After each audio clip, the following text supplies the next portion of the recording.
Prof, it's a WAIMM initiative to let the whole world know who are moving the industry of academia and professional development and so on. And we believe we are one of our heroes of change. Looking at the background, traces back way back. And we believe we've done a lot for the industry. That's the current generation of professionals who will need to know, pick some experience and use it to build their professional future. So, who is the man, Professor Sulemana? My full name is Professor Sulemana Alhassan. Professor Sulemana Alhassan, if you want my background as a person, well, I started my schooling in a village called Brai in the Volta region in 1960-61. And then when we got to class 4, there was no class 4. So they had to take me to another village called the Cathedral, which is the southern part of the northern region, where I schooled from class 4 up to middle school from 3, when I passed the common entrance from the Women's Secondary School in 1971. So I went to November Secondary School, that's Navasco, from 1971 to 1977. That is from 71 to 75, from 5. Yeah. And then I had my advanced level in Navasco from 75 to 77. When I passed the A-level, I went to Assoc. Now, I'm one of the 2 people who started the mining degree program in Omari. We were only 2, me and Professor Mensah, who is now going to Australia. Mr. Chumasi came out. No, Chumasi, they did diploma. Whoever was running, the diploma was run here. Oh, okay. Yeah, the diploma started here. I think in 1961, when it was Chamber of Mines adopted the school, and then started training the level manpower for the mining industry. But the degree actually started when the university was affiliated to University in 1976. And then we came in 1977. And what happened was that we had 2 schools. You know, KNU State School of Mines, our campus in Tarkwa, and another university campus. So we started the BSc in 1977. So when we came to Kumasi, we had the first year in Kumasi from 77 to 78. And then when we were to go to the second year, we were asked to come here, from Tarkwa here. So when we came here, they said, there was a little bit of controversy as to whether to leave the BSc in Kumasi or to bring it to Tarkwa here. So in the interim, we were asked to go to industry. So we went to industry for 1 full year, you know, so that when our colleagues were in class in the second year, we were in the field. Thereafter, they maintained that.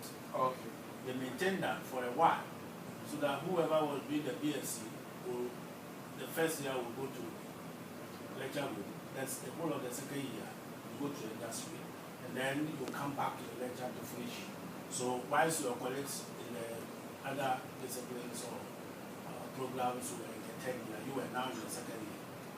The only good thing about it was that we didn't do service, except that our service. That 1 year, the industry served as our service. Then, as the program was metamorphosed to maturity, the thing reduced to 6 months. And then eventually it died. So that you came straight to the lecture room and then you continue to the end. And so that's how the BSc started. And then ours was saying that you did the BSc and the postgraduate diploma together. So you ended up with the postgraduate diploma. Somewhere in the line, again, they broke it into BSc, you could decide to continue or not. So you had the BSc and then the Postgraduate Diploma as separate, the joint programs. So this is by way of my education. Now, socially, I am a married man with 1 wife and 5 children. My last daughter is a mining engineer now in Dubai. One is working with Sulemana. One of the twins is working with Sulemana. The other one is on her own, one of the twins. And the boy, only one boy, who is now finished Regional Maritime University and is working in Accra. And then the first one is a girl, and she is doing a midwifery. My name is here. I mean, back then there were lots and lots of other activities. Yes, I was encouraged by my senior housemaster in Assoc, who said I should opt for mining because at that time many people didn't like it. And to try to paraphrase what he said you should take mining because now people don't like mining. It will soon be like the army where people didn't like and now people are struggling to get admission. These were some of his words. So he encouraged me, my senior housemaster, by name Bemia Konchepa. He actually encouraged me. Otherwise, I knew nothing about mining. And that was when it just came. So he asked me to choose it. And incidentally, the two of us, Sule and I, both came from the local secondary school. Prof, I mean, you may want to look back again. Over the years, you've seen all the various stages and transparency in the industry. Can you comfortably say standards are falling or via international standards, the modern standards? You mean the university training? Yes, I mean, and then the professional. Professionally? Yeah, I mean in total. In total? Yeah. Professionally, I think we are making progress, tremendous progress.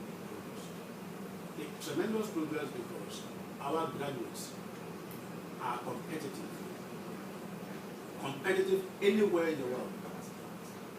There is no dispute about it. No, that's yeah, that's all. And you could see that wherever we go, we perform. And that is why mining companies feel more confident to establish mines here.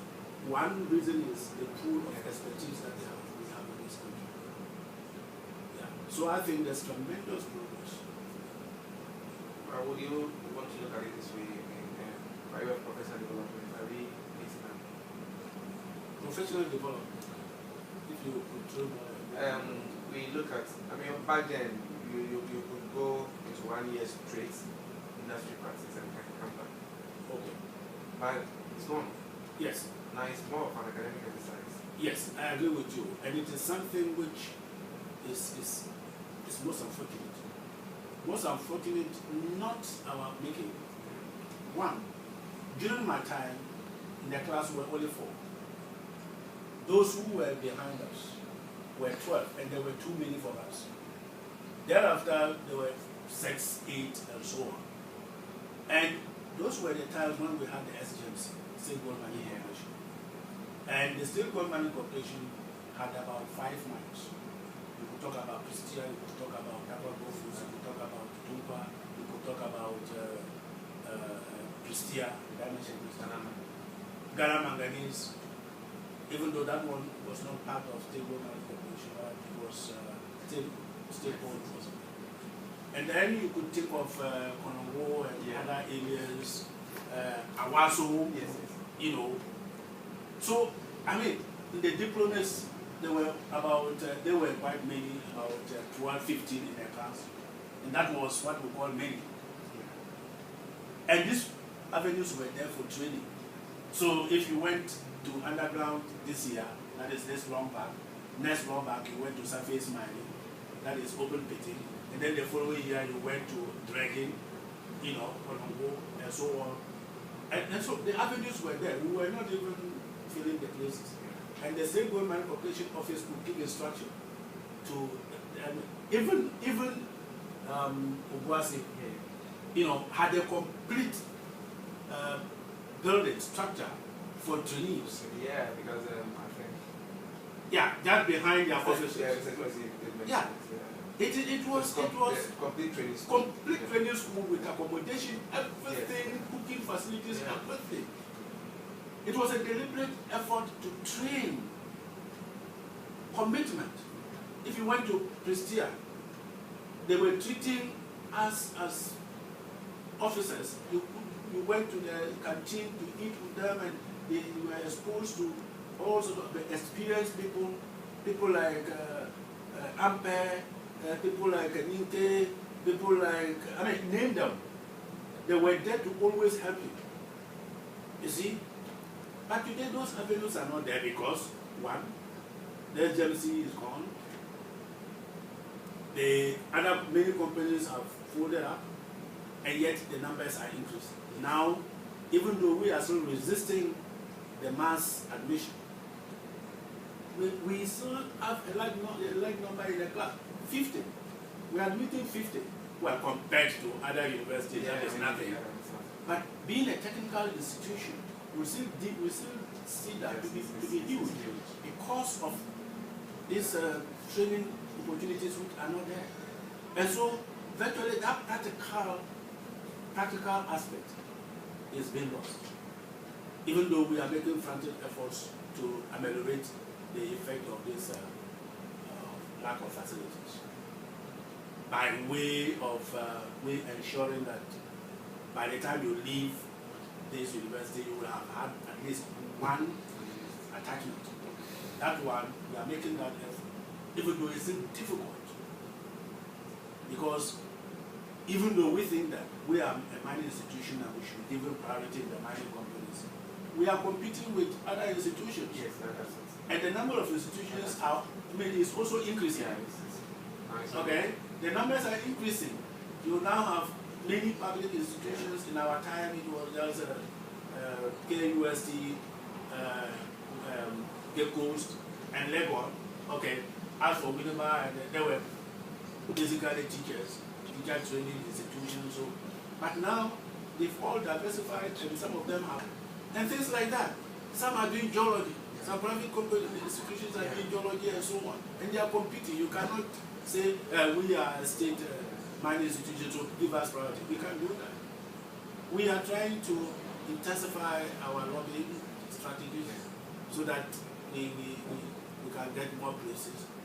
You know, we are trying, but it's difficult. Now it's very difficult. So I share with you that exposure is not as we had in our time. You can imagine in those days, by the time you return from the field to the classroom, they mention a stope, you know what a stope is.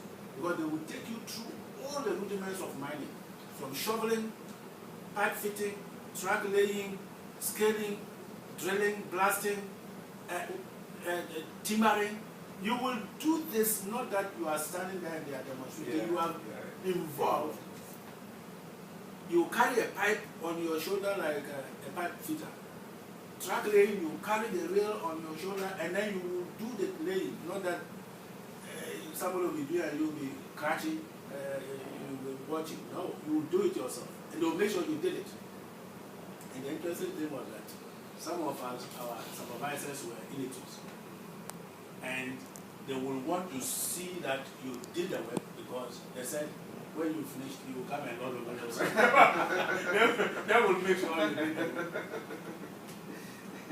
If you are lucky and you were put under illiterate supervisor, that was better. But the illiterate ones, some even said because we failed in the university, that's why they brought us underground. Because a university student should not come and work underground. So it was somehow a punishment. Now, Prof, you've gone through a lot actually, and like you said, I should say it again, you've seen it all. Somehow. What would you say has been your most important highlights? At least 3 of them. Highlights? Yeah, I mean, of your career so far. I mean, you've turned around things a lot. Yeah. You've had huge experience that very few people get. my experience comes from working in the mines, where I learned a lot. In the sense that is where I actually put my training into practice. Now, why I actually came to lecture, leaving the mines to come and lecture, if I'm asked to say this, it's just that I like being challenged. And I found the work in the mines to be very monotonous, in the sense that always doing the same routine thing, and I didn't find anything challenging about it. And that was why I left. Even at the time, they were paying about 2 times what I was to get in, and all social facilities, amenities were provided free. But here, when I came, I had to pay for all utility services and so on. And the pay was just about half. But I got better satisfaction. And I find this work as a lecturer to be very challenging because every time I have to stay, I have to be ahead of my students, and I have to do research. Yeah. Again, what the mines taught me was neutrality. That again is a virtue for me. Punctuality is the key word. And that has actually helped me to advance in life. Yeah, and I think with punctuality, I can attest. I mean, you are always there on time. You are late for 1 second, not step. Okay. Yeah, that's the fact. And it's good. Because these are things you only get from the minds. Yeah, that one, yes. Really, what has been your main motivation? Motivation,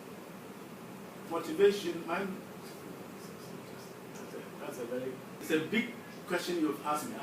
I find it difficult to answer that. My motivation. Because really, I mean, you've gone through a lot. Yeah. You've seen and had several experiences.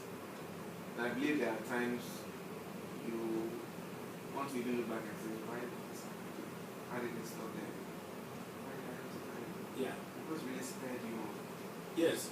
My motivation is the desire to always overcome my challenges.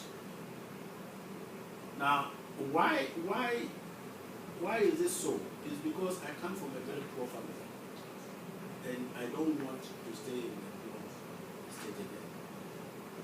They said that when I was in the secondary school, I had to fend for myself. I had to be weeding by day. You know, the evening I would go around asking people about my names. You know, so I know what poverty is.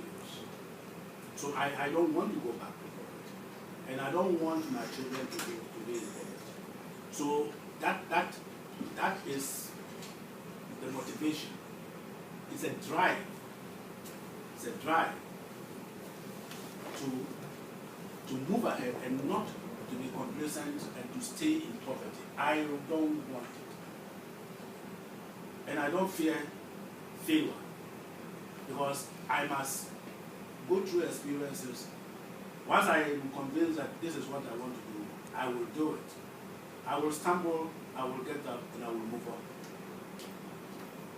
Have you ever regretted going into mining? Not at all. Not at all. Not at all. And I don't think I could have done any course better than mine. Because looking at myself, I think I'm a minor. Really, along the line, you will stumble, you will get up, and you will move on. Yes. One should never fear failure. No. That's been your main. No. As I fall and I get up and I move on, I get motivated. Because to me, achievement, success is not where you are, but the strides you have made to get to where you are. Okay? It's how much quanta of movements you've made. If for example, you and I at this level, and then you have come from this level, and I have come from only this level and we are here, you have done better than me, even though we are apart. But you've come a longer way to get to where we are. But I just moved a short distance. So I don't measure my success by where I am, but where I've come from. Oh, that's so much exciting too. Yeah. Going forward, what would you want to say to future professionals and those who are in school? Yeah, my advice to them is hard work. Hard work, determination. Hard work. There is no substitute for hard work. What I see about the new generation is that they want to achieve higher heights within a very short time without putting in much effort. But that is not a sure way. You have to acquire what you want by dint of hard work, not by cutting corners. That's what I can tell them. Most of us you find at this level didn't get it the easy way.